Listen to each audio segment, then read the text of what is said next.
Situé dans le premier arrondissement de Lyon, le premier pôle France consacré au futsal a été inauguré en juin 2018. S'inscrivant dans le cadre du plan de développement de la discipline, il permettra aux joueurs de suivre une formation sportive de haut niveau et un cursus scolaire à horaire aménagé. Nous sommes allés à la rencontre de l'équipe de ce pôle prometteur. C'est maintenant, et tout de suite, sur France Futsal.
Venez voir.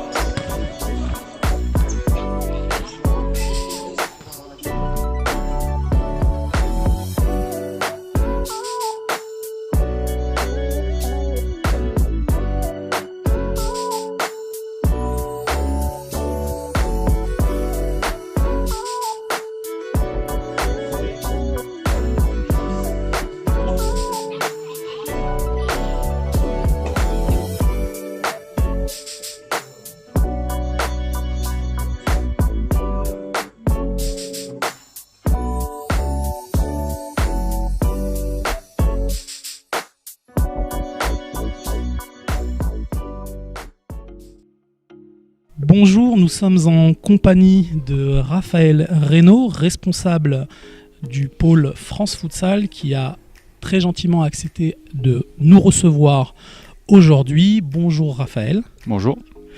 Pourriez-vous vous présenter en quelques mots, ainsi que votre parcours ? Quelques mots, oui. J'ai un parcours un petit peu atypique, puisque j'ai commencé ma formation par une formation de basketteur, voilà, puisque j'ai été formé au basket et en même temps, donc un petit peu sur le tard, je me suis mis au foot. Voilà, donc ça a donné après derrière une priorité sur le foot avec un niveau correct, un bon niveau footballistique et basket, voilà. Et puis après, ma carrière d'entraîneur s'est déroulée. J'ai été sollicité par la fédération pour être cadre technique. Et à ce moment-là, j'ai arrêté de jouer et je me suis consacré au futsal. Voilà, donc j'étais un des premiers conseillers techniques à avoir une licence de futsal. J'étais président d'un club de futsal. Et assez logiquement, la suite ça a été futsal, puisque on m'a proposé de rentrer dans le staff des U21, donc comme adjoint. Et puis assez logiquement également, j'ai pris la sélection, directeur technique de la Ligue d'Auvergne de foot, avec une compétence futsal sur le plan de développement. Et puis après, j'ai été sélectionneur des U21 pour choisir entièrement de me consacrer au futsal sur le pôle France. Voilà, avec la sélection U19 cette fois-ci. Donc nous vous remercions de nous recevoir encore une fois aujourd'hui, de recevoir France Futsal. Nous sommes dans ce magnifique écrin qui est le pôle France Futsal. Comment se positionne cet outil spécifique dans la stratégie globale de la FFF pour développer le futsal en France ? En fait, le pôle France Futsal, il rentre, c'est un des éléments essentiels du plan de développement du futsal qui a été mis en place avec l'équipe élue du président Le Graët, avec un vrai plan de développement qui s'est mis en route. Et sur la partie performance et sur la partie élite, on a souhaité se doter de cet outil-là pour justement fournir les clubs, fournir les sélections, et donc c'est rentré dans une démarche globale de plan de développement qui est encore en cours aujourd'hui. Combien de temps a été nécessaire pour mettre en place ce projet? Il existe depuis quand? Et quelles ont été les différentes étapes de la mise en place de ce pôle France? Alors combien de temps? La première idée a germé il y a maintenant 6 ans. Voilà, donc comme tout projet un peu fou, c'est d'abord un rêve. Voilà, c'est un rêve qu'on a fait entre techniciens, entre passionnés de l'activité. Le rêve de doter le futsal de l'outil qui est l'outil indispensable du haut niveau, de formation du haut niveau pour le foot féminin, masculin, voilà, et qui fonctionne à la fédération. Et après les différentes étapes, c'est des étapes d'abnégation, construire petit à petit, se faire respecter, amener à être démontrer qu'on est crédible. Et puis en ayant aussi beaucoup de lobbying et puis des efforts conséquents de l'ensemble des cadres techniques qui justement et des éducateurs qui sont dans cette démarche-là, et bien petit à petit on a pu démontrer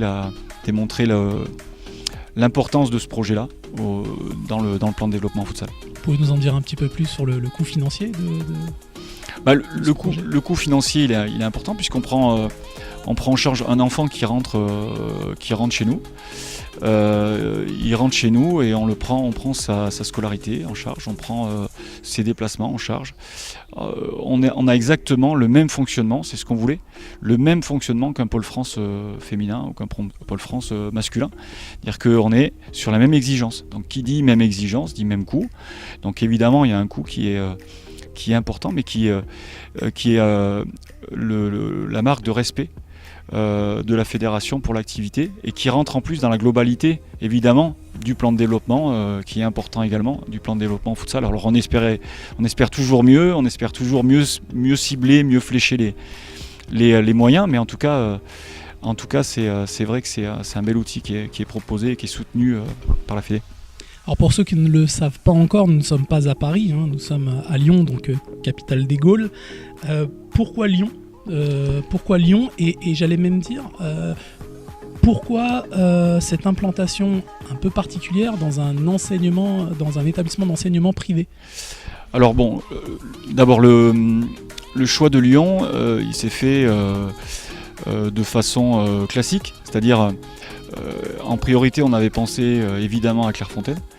Le problème de Clairefontaine, c'est que les places manquent au quotidien, donc on n'avait pas forcément la possibilité d'être à Clairefontaine sur un hébergement à l'année. Donc il a fallu se rabattre sur un autre lieu. Et donc la fédération a fait un appel à candidature. Donc il y a eu trois candidatures proposées, et c'est le site de Lyon qui a été retenu.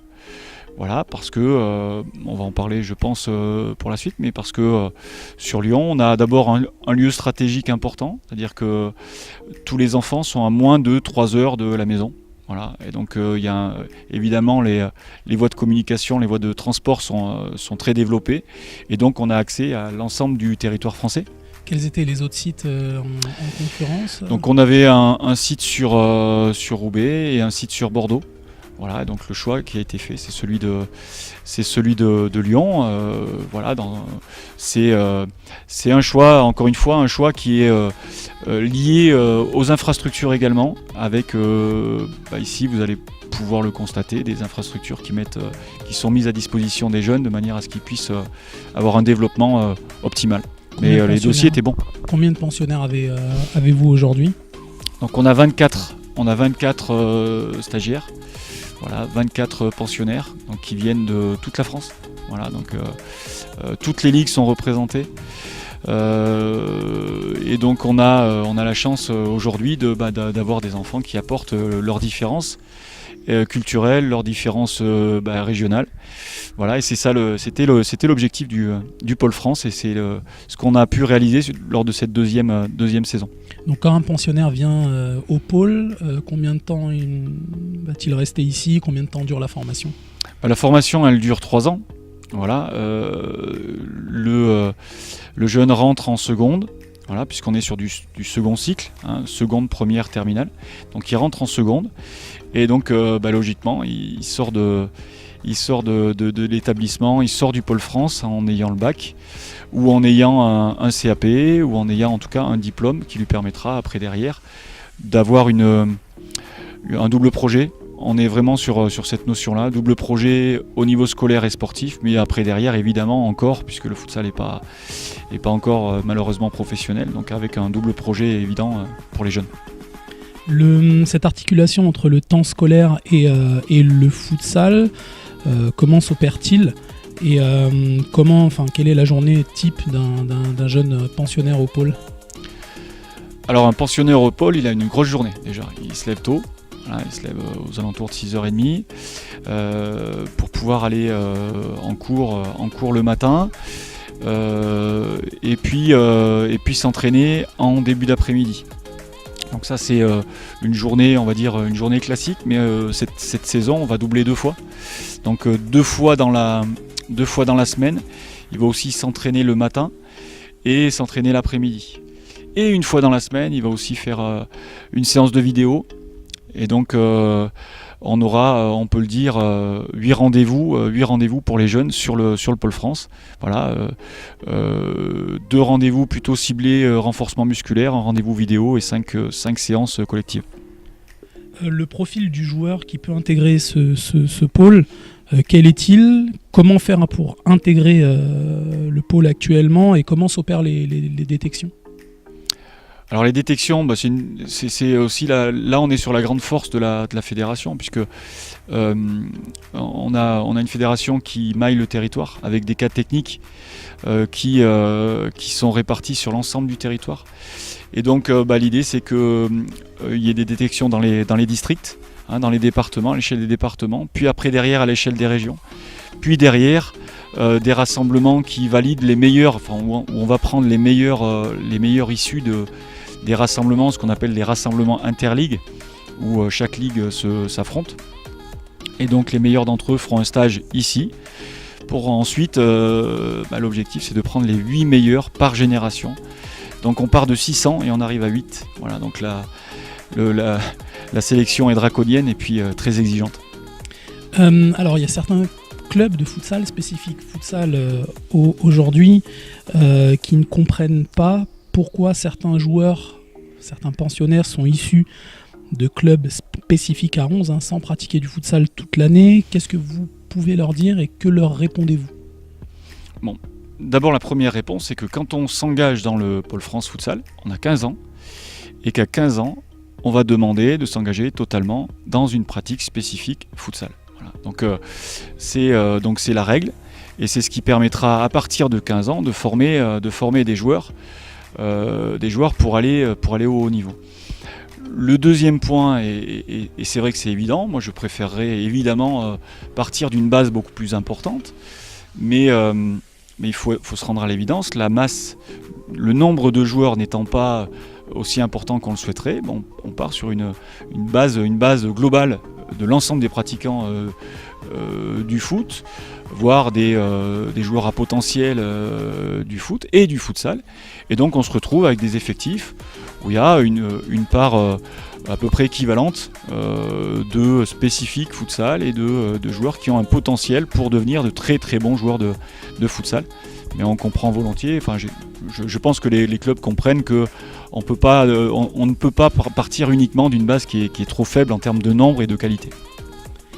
À l'issue de la formation que vous offrez, quels sont les débouchés escomptés et souhaités pour vos joueurs? Le premier débouché, c'est un projet sportif. C'est-à-dire que l'idée, c'est de former des joueurs pour le haut niveau, évidemment, donc pour les équipes nationales et pour les clubs, fournir les clubs de D1, D2 le plus rapidement possible. Donc on est sur un débouché sportif avec un vrai projet sportif. Quand je rencontre les parents, je leur parle pas d'argent, je leur parle pas de carrière professionnelle, je leur parle de plaisir de l'activité et d'amener leurs enfants vers un projet sportif et des émotions sportives. Voilà. Après évidemment, l'évolution du futsal fera que, on le souhaite, on tente vers le professionnalisme, qu'on tente vers une double pratique qui sera un double projet qui sera beaucoup plus identifié futsal que professionnel. Mais c'est le temps qui nous dira et c'est l'avenir qui nous dira ça, mais moi j'y crois. Donc la première, on va dire, la première rentrée a eu lieu l'an passé. Comment vont les étudiants de la première promotion? Et de manière générale, quel bilan faites-vous de cette première année de fonctionnement? Une première, c'est une première. On partait d'une page blanche. Voilà, donc ça veut dire qu'on avait tout à créer. Quand vous avez tout à créer, vous avez à créer une structure de haut niveau. Une structure de haut niveau, c'est tout un staff. C'est créer un staff, donc un staff technique, mais aussi un staff médical, une organisation en termes de logistique. Enfin, c'est très très lourd. C'est aussi mettre en place et proposer une structure de haut niveau, donc le gymnase, une structure, un outil vidéo avec des conditions optimales qui vont permettre l'apprentissage le plus important possible. C'est les conditions scolaires, enfin voilà, c'est l'ensemble. Compte tenu de l'ensemble de ces données, on partait avec 15 joueurs, l'année a été belle et réussie. Après, on peut pas dire qu'on ait tout réussi à 100%. Le lien avec les clubs n'est pas encore assez optimal. On travaille dessus et là, cette année, c'est beaucoup plus intéressant. Mais en tout cas, on a des gamins qui ont été réceptifs. Quand ils ne l'ont pas été, on a préféré s'en séparer et donc partir sur une promo de 24 où 2 d'entre eux ne nous ont pas accompagnés pour la suite. De combien de personnes est composé le staff spécifique du pôle France Futsal? Alors le staff, les gens qui interviennent à plein temps, donc on est 3, voilà, staff technique, donc avec Naël Maillot qui est l'analyste vidéo maintenant des équipes de France Futsal Jeunes, voilà, et qui est aussi un petit peu l'analyste vidéo du futsal. Donc David Merlet qui est l'entraîneur des gardiens de but. On connaît l'importance des gardiens de but dans une équipe de futsal et dans la formation du joueur. Aujourd'hui, c'est vraiment quelque chose d'essentiel. Donc David intervient là-dessus et coordonne l'ensemble des déplacements. Puis moi, je suis le directeur le garant du bon fonctionnement. Et puis évidemment, on travaille énormément sur le contenu. Après, le staff, c'est aussi un médecin, un kiné, une psychologue, une nutritionniste, un coordonnateur au niveau scolaire et un coordonnateur socio-éducatif qui fait partie de l'équipe et qui est à mi-temps sur l'action. Donc c'est énormément de monde, mais encore une fois, on est sur l'exigence d'un pôle France comme n'importe quel pôle, et on a eu l'écoute de la fédération à ce niveau-là pour avoir un staff de haut niveau. En termes de compétition, vos jeunes pensionnaires disputent-ils des compétitions officielles et si oui, lesquelles? Et quels sont les objectifs sportifs énoncés à vos pensionnaires en début de saison? Alors les compétitions, nous on est encore une fois, on forme le joueur. Voilà, on n'est pas sur la formation d'une équipe. Alors c'est essentiel, c'est-à-dire que c'est ce que j'explique en permanence quand les clubs de futsal viennent nous voir, parce qu'ici le lieu est totalement ouvert. D'ailleurs j'en profite pour inviter ceux qui ne sont pas encore venus. Voilà, on passe une journée à présenter ce qu'on fait et à discuter futsal. Donc on travaille sur le joueur, c'est-à-dire sur la capacité du joueur à s'intégrer dans n'importe quel système, à avoir une culture futsal, à être techniquement au niveau et avec une vraie technique futsal complète. Voilà. Donc le joueur d'abord. Malgré tout, on va jouer aussi sur les 2 générations jouent, et donc joue une fois tous les 15 jours. Donc contre des adversaires qui vont des R1, D2 pour la plus grande génération, et contre des adversaires jeunes pour les premières années. Est-ce que vous essayez de transmettre une philosophie de jeu particulière? Est-ce que vous avez un modèle de jeu qui vous inspire plus qu'un autre? Quelle est l'identité de jeu en fait que vous essayez d'instaurer pour le pôle France Futsal?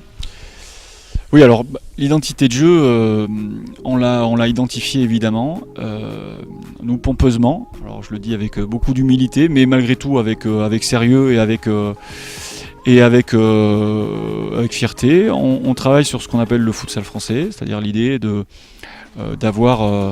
travailler avec les qualités du joueur français.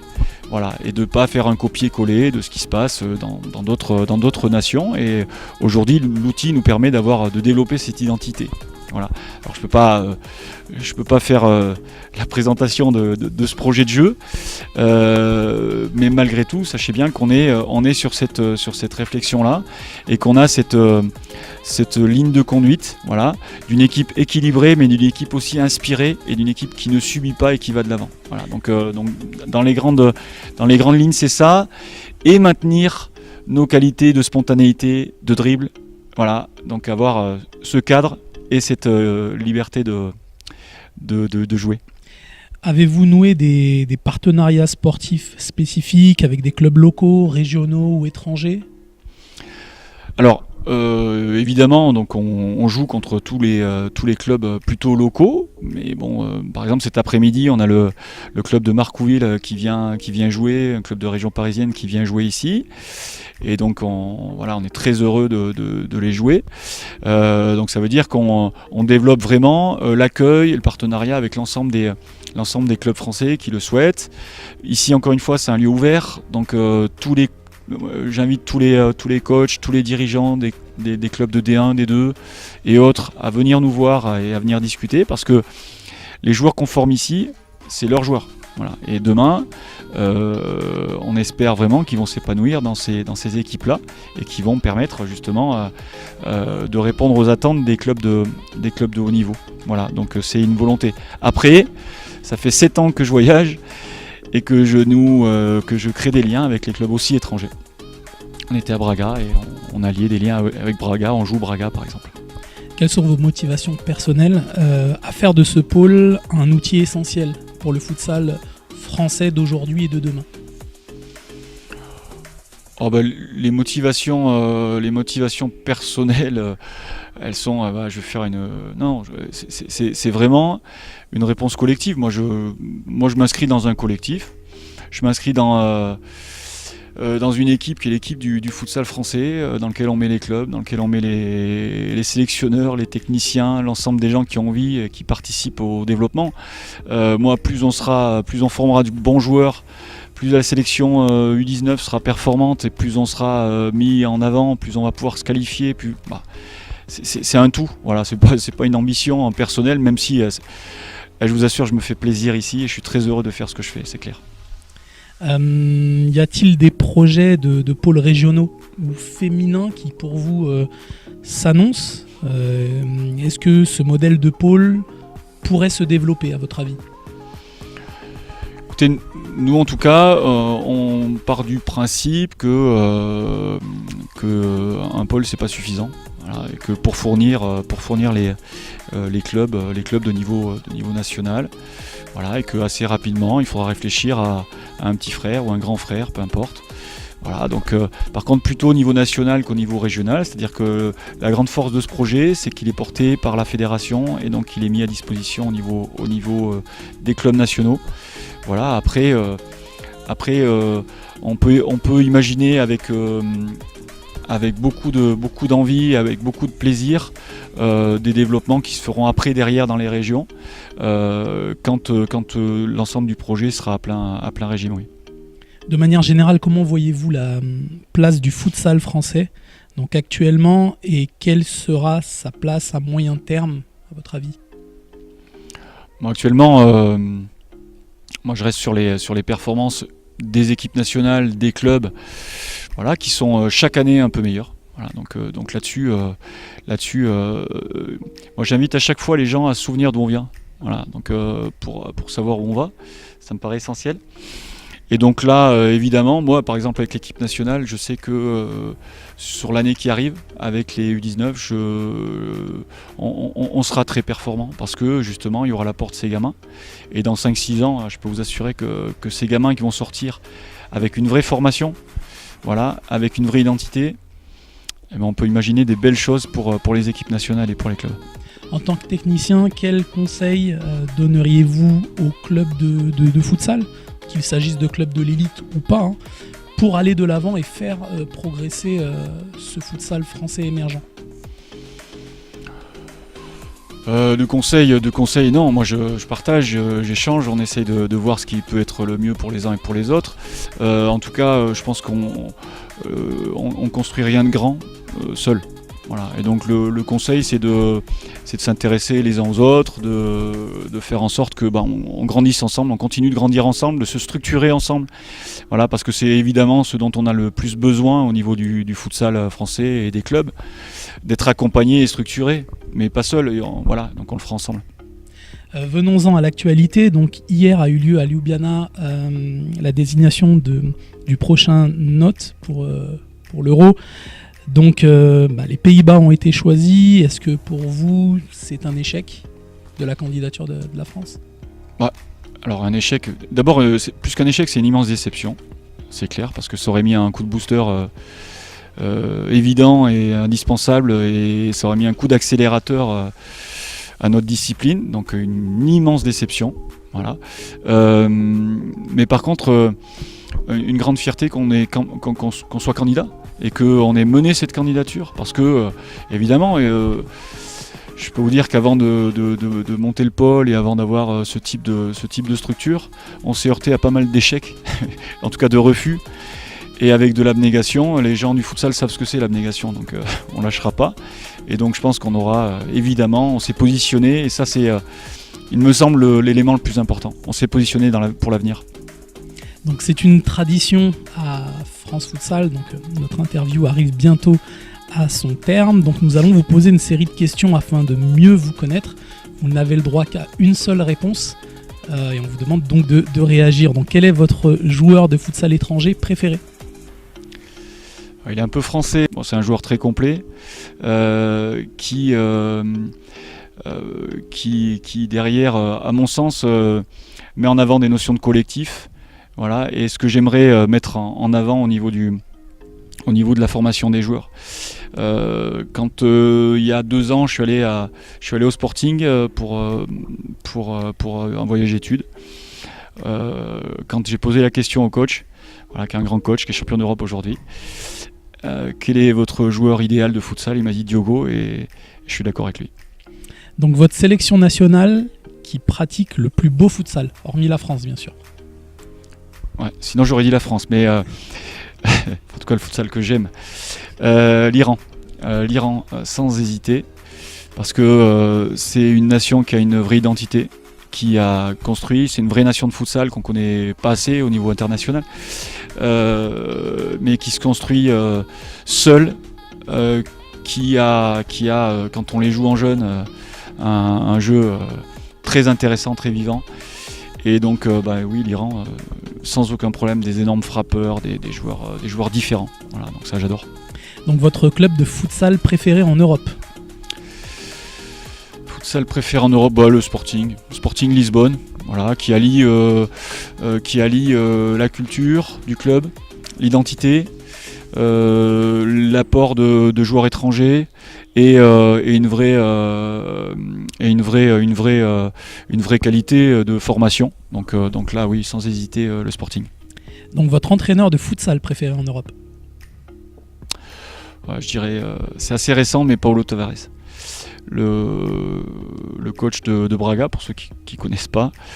Voilà, un maître pour beaucoup de Portugais et de l'école portugaise, et je trouve que c'est un mec qui a des idées, qui partage. Puis c'est un mec généreux, c'est un coach généreux. Voilà, donc j'étais très touché par son accueil et par son professionnalisme, mais aussi évidemment par sa capacité à se dire que c'est en développant le futsal chez les autres qu'il arriverait lui-même à se développer, et donc à ses fins. La classe. Alors attention, votre film préféré? Ça c'est très personnel, c'est Et au milieu coule une rivière, un film de Robert Redford, voilà, mais c'est la fraternité, voilà, c'est la fraternité que j'aime voir dans le sport, que j'aime voir en famille évidemment, et qui est indispensable au milieu du futsal. Il y a une équipe de futsal. Votre plat préféré? Mon plat préféré, on est à Lyon, les quenelles. Votre chanson préférée? Ma chanson préférée, ça va être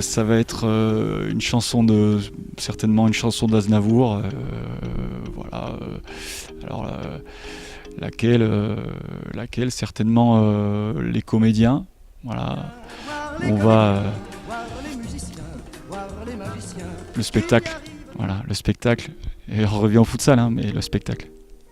Alors c'est une question qu'on a l'habitude de poser à France Futsal, toutes les personnes qu'on interviewe. Pour vous, le futsal, c'est du futsal ou du football? Le futsal, c'est du basket avec les pieds. Voilà, et donc moi j'aime juste dire ça, c'est-à-dire qu'il faut se fermer à rien. Voilà, il faut se fermer à rien, il ne faut pas se fermer au foot, parce qu'il y a des grandes choses qui se font au foot. Il ne faut pas se fermer au basket, il ne faut pas se fermer au hockey sur l'aspect athlétique, parce que notre sport ressemble au hockey d'un point de vue athlétique. Il ne faut pas se fermer au rugby pour fixer et aller sur les opposés. Il ne faut pas se fermer au hand parce qu'ils ont inventé le power play. Enfin, vous voyez ce que je veux dire, c'est ça l'important. Le futsal, c'est le futsal, et c'est un sport magnifique. Voudriez-vous profiter de cette interview pour adresser un message particulier? Donc le mot de la fin est pour vous.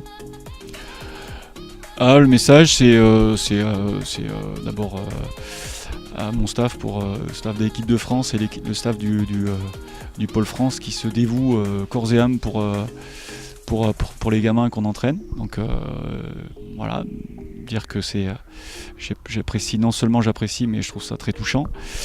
Et puis au monde du futsal dans sa globalité, encore une fois, que j'invite ici à venir échanger, discuter et partager sur cette passion qui est notre passion. Raphaël Reynaud, merci de nous avoir reçus dans cette magnifique ville de Lyon et ce très prometteur pôle France Futsal. À bientôt et vive le futsal. Vive le futsal. Nous sommes en compagnie de David Merlet, coordinateur au pôle France Futsal et entraîneur des gardiens. Bonjour David. Bonjour. Pourriez-vous présenter aux lecteurs de France Futsal votre fonction au sein du pôle?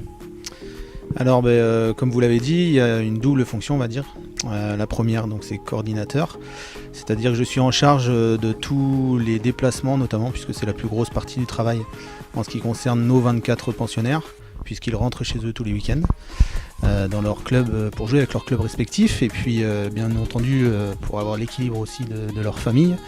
Et du coup, je suis en charge de tous les allers-retours par rapport à la ville de Lyon, évidemment, et l'internat ici.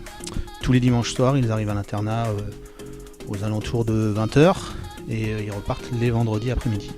Est-ce que cette complémentarité entre jeux, entraînement, formation au pôle France la semaine et puis match officiel dans leur club le week-end, est-ce que ça s'accorde plutôt bien? Est-ce que la complémentarité se fait bien? Oui, tout à fait. Justement, c'est pour ça aussi, déjà ils ont un emploi du temps adapté, bien évidemment, la semaine par rapport aux cours dans un premier temps, et aussi par rapport au fait qu'ils doivent rentrer chez eux. Donc le vendredi après-midi, ils n'ont pas de cours de prévu au sein de leur emploi du temps, ou en tout cas les cours qui sont le vendredi après-midi auxquels ils ne peuvent pas assister, du coup sont remplacés. Dans la semaine, donc ils assurent ainsi la totalité de leurs cours. Et en plus, on fonctionne beaucoup avec les coachs respectifs de chaque club. On leur envoie le contenu de ce qu'ils ont fait la semaine au niveau sportif, bien évidemment. Et je suis en charge aussi d'assurer le suivi scolaire et de faire le lien un petit peu avec le corps enseignant. Les pensionnaires du pôle sont plutôt d'un âge jeune. Est-ce que le fait de les entre guillemets, sortir de leur cocon, est-ce que ça s'est bien fait? Est-ce qu'ils se sont bien adaptés à la vie lyonnaise? Est-ce qu'ils ont tout simplement pris le rythme? Oui, franchement, après une première année, on était 15 l'année dernière, On n'a pas eu beaucoup de joueurs qui se sont plaints justement de cet éloignement par rapport à leurs familles respectives. Donc ça s'est plutôt bien passé et là aussi ils sont chez eux, on va dire, puisque l'établissement fait tout, en tout cas met tout en œuvre pour qu'ils se sentent vraiment dans leur cocon ici à Lyon. Et de ce côté-là, oui, je pense qu'ils apprécient. Ouais. On a pu noter, en restant cette journée avec vous, donc, de l'accueil qui était fait de ces jeunes, qui sont plutôt dans de bonnes dispositions. Comment faites-vous face ou comment traitez-vous les futures demandes qui vont arriver ? Par rapport au déplacement justement ou non ? Non, par rapport à l'inscription, par rapport au fait d'intégrer le pôle. Ouais.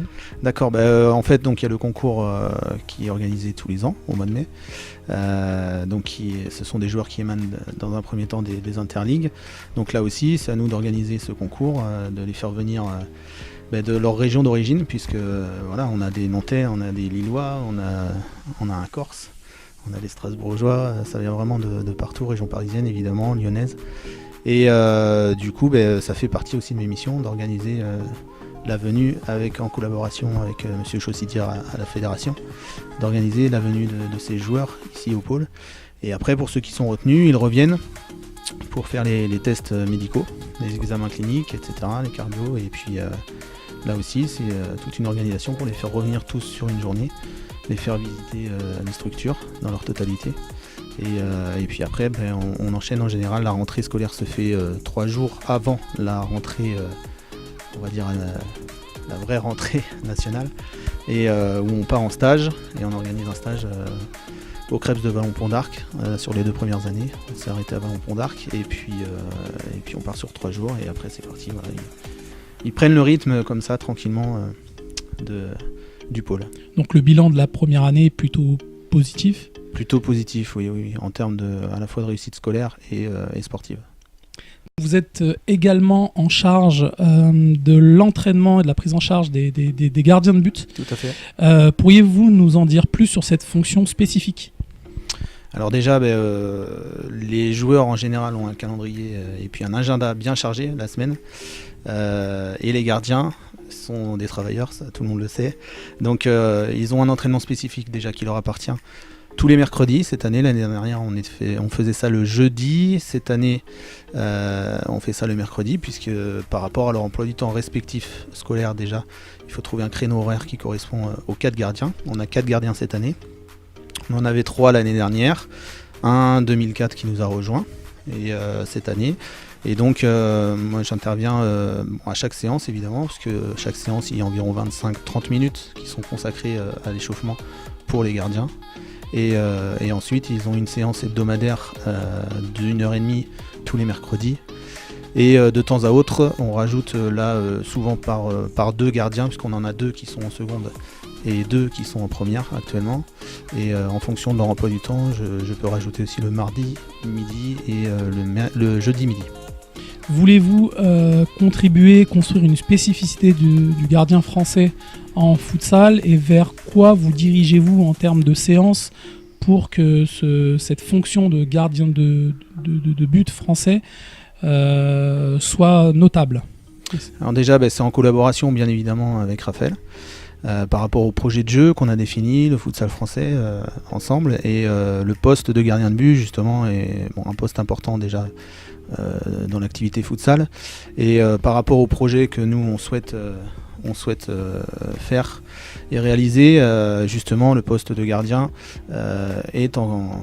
doit être cohérent avec ça, avec ce projet, et notamment sur certaines situations où on veut vraiment que le gardien participe pleinement au jeu et soit capable d'apporter, évidemment défensivement un plus, puisque quand même la priorité du gardien c'est bien défendre son but déjà, mais aussi apporter un plus offensivement. Nous sommes en compagnie de Naël Maillot, analyste vidéo au sein du pôle France Futsal. Bonjour Naël. Bonjour. Pourriez-vous nous présenter en quelques mots votre fonction et votre rôle au sein du pôle France Futsal ? Oui, pas de souci. Alors, pour vous présenter un peu une semaine type au pôle pour moi, je filme en fait tous les entraînements, toutes les séances d'entraînement de la semaine. Je filme également les matchs qui ont lieu le jeudi, la plupart du temps. Donc pour les entraînements, donc je suis présent sur chaque séance, je les filme et je les séquence pendant la séance. Donc ça permet de gagner du temps sur la pré-séance. Chaque séance, elle est mise en ligne sur notre plateforme qui s'appelle Hudl, en fait, qui appartient au logiciel avec lequel on travaille. Donc les joueurs ont accès en permanence aux vidéos. L'avantage de ce qu'on faisait l'année dernière, c'est que je leur donnais sur clé USB. Maintenant, ils y ont accès partout. En fait, il leur suffit juste d'avoir un petit peu de connexion ou de 4G, donc par téléphone, PC, tablette, ils peuvent y avoir accès. Ensuite, le mercredi matin, ils ont 2 heures qui leur sont réservées exprès pour la vidéo. 1 heure en individuel pour les joueurs qui souhaitent avoir un écran plus grand, donc un ordi pour consulter les vidéos. Et ils ont 1 heure avec le coach où c'est des séances collectives, donc c'est retours collectifs. Soit par rapport à un match ou par rapport à une séance et un thème bien précis. Pour les matchs du jeudi, c'est le même système, donc je suis sur place et je filme et je séquence. Donc, ce qui permet d'avoir, si le coach le souhaite, un retour vidéo dès la mi-temps. Donc pour ça, on a un système qu'on utilise qui est très simple, c'est que en fait, au moment où moi je déclenche mon paquet pour séquencer, il déclenche en même temps son chronomètre. Donc ça fait qu'on est sur le même temps horaire. Dès qu'il voit une séquence qui l'intéresse, il enregistre, il la note sur papier. Et à la mi-temps, il vient me donner les temps. Moi, je les retrouve, je les séquence. Et ça fait un montage pour la mi-temps.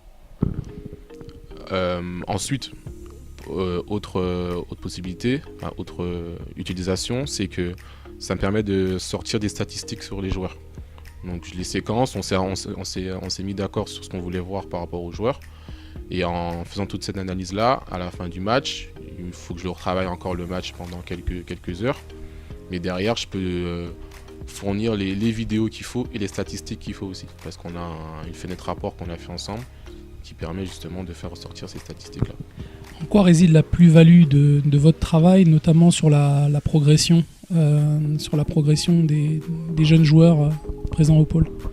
Alors je pense que l'apport de la vidéo, c'est notamment pour les joueurs, c'est l'avantage de se voir, d'avoir un retour vidéo de soi-même est intéressant parce que ça permet de changer, en fait, d'avoir juste le retour par la parole du coach. C'est bien de se voir en vidéo, de voir aussi sa progression parce qu'un joueur qui évolue, il va le voir au fur et à mesure des vidéos. Et pour les matchs aussi, ça permet d'isoler et d'être précis sur quelque chose, notamment les faiblesses de l'adversaire. Et ça permet d'avoir du concret et d'aller très rapidement à l'essentiel, d'avoir quelque chose de concret, quoi. Est-ce que cette progression a été notée et concrètement par vous et puis également par le staff des entraîneurs du pôle? Est-ce que les résultats sont notables par rapport avec l'apport de la vidéo? Alors on n'a pas fait de statistiques là-dessus pour justement prouver que c'était grâce à ça qu'ils avaient progressé. Mais en tout cas, l'apport de cette technologie, parce que ça en est une, sur les joueurs, par le retour qu'ils en font, prouve que c'est un outil qui les intéresse et qui leur sert, tant en termes d'entraînement qu'en termes de compétition, parce que on l'a aussi amené sur les compétitions qu'on a faites avec l'UNSS, l'UXL, et puis sur les déplacements extérieurs.